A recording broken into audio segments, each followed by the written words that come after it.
On September 20th, 2023, officers were called to a residence by a woman's family who alleged she attacked her daughter during a dispute. When the officers arrived, they found the woman and her daughter arguing over accusations of disrespect and a disagreement about social security issues. The mother, defensive and agitated, admitted to having a disagreement with her daughter, but denied any wrongdoing, stating, "I'm the mother. She's not going to disrespect me."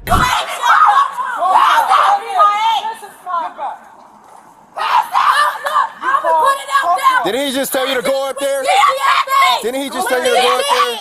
Okay. We did it with DCL Festival. Didn't we just say go up there? Your ass trying to hit me. Please go over here. Man, don't touch me, bro. Then chill out. That's my daughter. Okay. And she ain't finna disrespect me, so she tried to hit me so I can defend my motherfucking self. Sit down. I did it with DCL Fest with these motherfucking kids. Sit down and relax so I can put you in cuffs and put you in the back of the car if this is what you want to keep doing. So sit down. Just sit down. As tensions escalated, officers separated the two women to gather information. The daughter alleged that her mother had tried to use her social security number without permission. The mother grew increasingly defensive and denied initiating any physical altercation, although officers soon determined that probable cause existed to arrest her for domestic battery. Officers attempted to take her into custody. Okay. And what else? Okay, ignore her. Talk to me. I didn't attack her. Like I said, I'm her mama. She not going to be disrespecting me. Okay. Period. My mama got guardianship of her, but at the end of the day, I'm still the mama. At the end of the day. Okay. And so me and my mama had a misunderstanding and about her trying Maya, what's our agreement? Every time she comes here, it's always some drama. I'm going to tell you something. Okay. Continue. The thing is, like I said, me and my mama had a misunderstanding. Okay. And whatever about her trying to use my daughter's social security number. Okay. So my daughter already told me like what was finna go on, like she was finna use my daughter's social security number without telling me, and whatever. So she got loud and whatever, and then tried to hit me. So that's when I had to defend myself. Yeah. Okay. Are you hurt anywhere? Is No, I'm good. Okay. She hit you, and then you defended yourself. Yeah. Okay. It was just the two of you? Yeah, but her and my sister, I don't know what happened with them. She got disrespectful with my sister and everything, so. Okay. The officer calmly informed the mother of her rights, explaining the charges she was facing in clear terms. However, she tries to argue with the officer, insisting that her actions were justified and she hadn't done anything wrong. I need to talk to you some more regarding what happened. But before I do, read your rights, okay? So I'm going to jail or something? Oh, I'll tell you after I read your rights, okay? But she attacked me. Do you want to talk to me? Do you want me to read your rights? I have the right to remain silent. Okay, you don't want to talk? Okay. What's you're going to be under arrest on? for domestic battery. I talked to everybody to inside to give me a different story. But I'm telling you what about my story. Well, I'm going to document all your story and her story, okay? And then I went inside and talked to all the people, and I was told that you started the first fight. I didn't start So nothing. I'm not going to ask you any questions since I didn't read your rights and everything. So I'm going to jail? You're going to jail for domestic battery. Once they informed the mother of her arrest, she began to show signs of distress, citing high blood pressure and requesting medical assistance. Officers arranged for paramedics to check her vitals, which were recorded as normal, but the mother continued to escalate, alternating between compliance and resistance. Yeah. Oh, no, I got it. Yeah, I'm sorry. So right now, you feel like your blood pressure's high? My doctor told me that. So it's an ongoing problem? Yeah. Okay, do you take medications for it?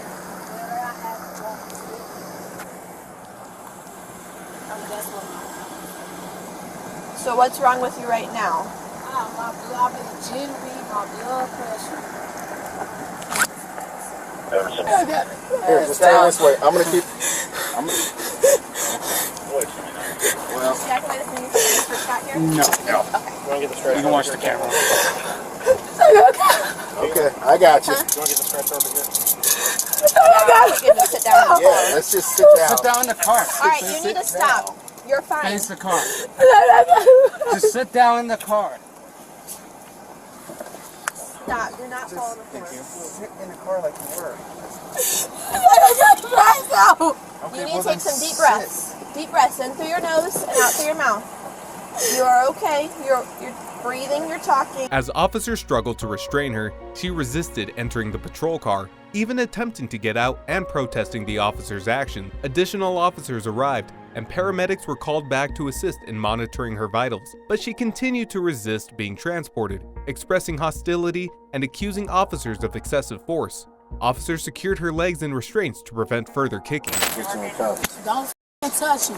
Well, too bad. Don't f***ing touch me. No. Stand up. Don't touch me. Stand up. Do Well, not then stand up on touch your me. own. We won't have to touch you. Like I said, stand up. Then we're gonna touch you. Stand up. Don't touch me at all. So let's walk over here and get this over with. Why are we still doing this? Cause you act like shit a motherfucking All right, joke. you know what? I'm gonna walk away. You guys can deal with it. Okay, walk Stand the up. f*** away. Pablo, you Don't got f***ing touch me. Stand up. Don't f***ing touch me. Period. Then walk over to the Walk cop. over to the cop. Don't touch me. Walk over I'm to the not cop. doing shit. Coach gotta go. Go on. I don't care. Go over there. Walk over there. You don't tell me You shit. can walk yourself. Okay, no. 21, 10-4, return the air. Either you walk over here or we're going to help you over here. Don't f***ing touch me. All right, this is the last chance, and then we're gonna. Don't make you. f***ing touch me. Okay, come on. Don't f***ing touch me. Stop. Don't. Let me go. Let me go. Let's go. Let me go. Stand up. Seriously. Stop. What are you doing? Seriously? Stand up. Don't f***ing touch me. Get out from me. Get out from me. Yeah, okay. Alright. Gliding. Touch me. Let me go. Stop. Let me go. Stop. Let me the f*** go. You wanna get Get out tased? with me. Stop. Get out with me. You won't want it. Get out with me. Now. Here, to the camera. What are y'all doing? Mama! Get out of there! What are instructions to do what? Why y'all got her like that? Get back. If you're not involved, go over there. That's my sister. Of course, We I understand can get that. involved, but where is y'all head? That's what I'm saying. Because she's not Let me go! What I'm saying. Let me The officers decided to take her to the hospital for medical clearance before booking, where she continued to resist, asserting that she was unfairly targeted and mistreated. Eventually, officers managed to secure her in the ambulance, initiating her transfer for medical evaluation before proceeding with her arrest for domestic battery. You owe me 2 reports for this. You both owe me 2 reports. Thomas, You'll have to pay me back once you get out on your own.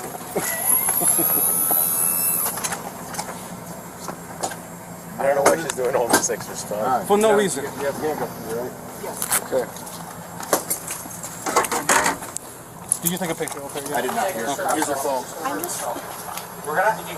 Later on, she was charged with domestic battery and resisting arrest. Do you think it was wise for her to have a meltdown instead of just owning up to what she did, which could have led to the cops not handling her in this type of manner? In June 2023, the Calhoun County Sheriff's Department in Michigan received a disturbing call, reporting that a child was heard screaming for help within a locked residence. Upon arrival, officers found the front door locked, leaving them with no choice but to forcibly enter. One deputy, assessing the urgency of the situation, kicked the door open and led the team inside.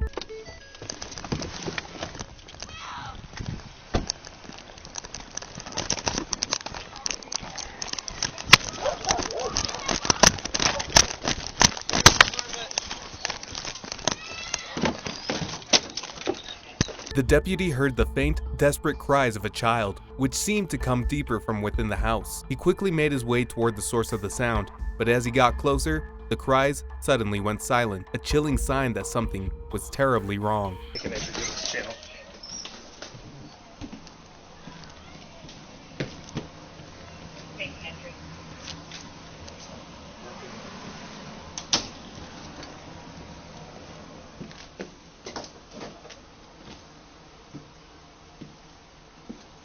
Sheriff's Department. Public safety.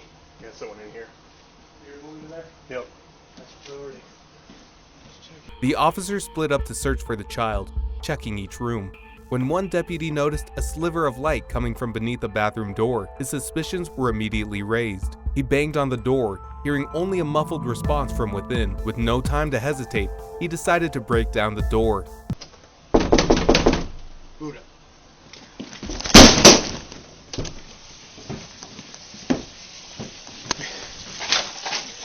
Get off! What's going on? Inside, he encountered a horrifying scene.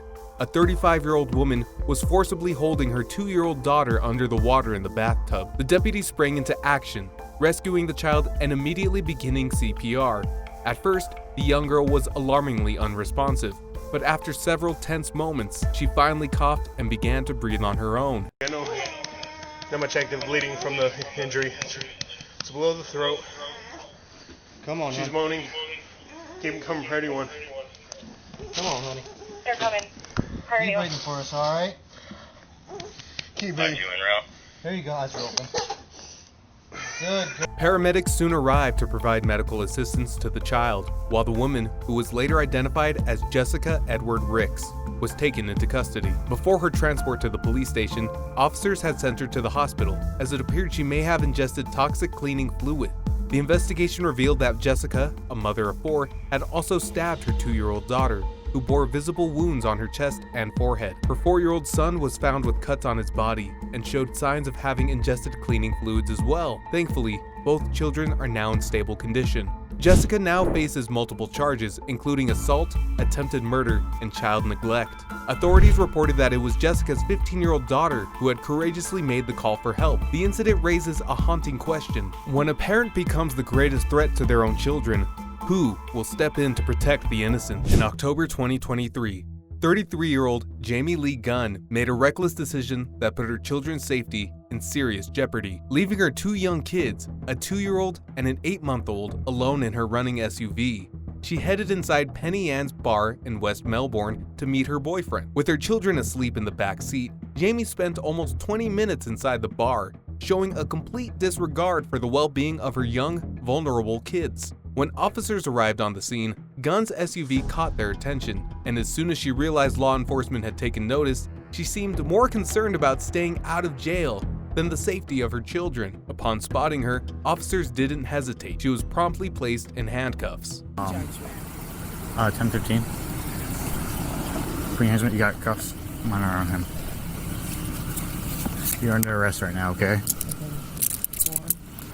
Child neglect.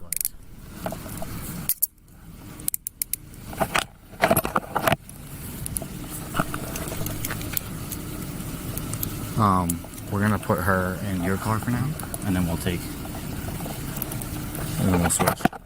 During her time in the back of the police car, Gunn didn't once express concern for her kids' security and remained visibly upset about an earlier argument with her friend. That's because he started a fight with me, and that's the reason I had to show up here. Oh, really? That's why he said this is all my fault. Like, yeah. Yeah, because he didn't take his card, my bank card didn't work, the one he took, blah, blah, blah, blamed it on me, then I showed up, and yeah, you know how that goes. So now the guilt is high. Or whatever. Her boyfriend, who was also causing a disturbance, was detained at the scene, but was ultimately not taken to jail. Gunn, however, faced a charge of child neglect, a charge she seemed entirely indifferent to, never once showing remorse for her actions. Well, you said it's only misdemeanor, right? So I should be okay. So why did you cover all the lights? I didn't. He came back out. He came out when I pulled up. And I was like, I have to run in. He was like, bro, you're gonna wake them up. Because I opened the door, of course, and it's like, bang, bang, bang, bang, bang, and everything. And he was like, cover that up. That was actually the jacket I had on. Sitting on my lap. He threw it up there. Then I stood up out of the car and started arguing with him. And he's like, you're gonna wake the kids, at least cover the fucking shit up. And I'm like, whatever, bro. But the door was open for a while we argued, but I don't know. He threw it up there, yeah. That part wasn't a lie. But your boyfriend? I was wearing that and it was sitting on my lap when I pulled up. What is it? Is your boyfriend or? Yeah. It's Instead of acknowledging the seriousness of the situation, Gunn was seen laughing and even drifting off to sleep. Initially, the SUV's door was left open during the argument, but before she and her boyfriend went inside the bar, she closed it and left the vehicle unlocked, leaving her children vulnerable to anyone who might have simply taken the car with her kids inside. Despite all of this, she continued fixating on her argument with her boyfriend, showing no awareness of the gravity of her action.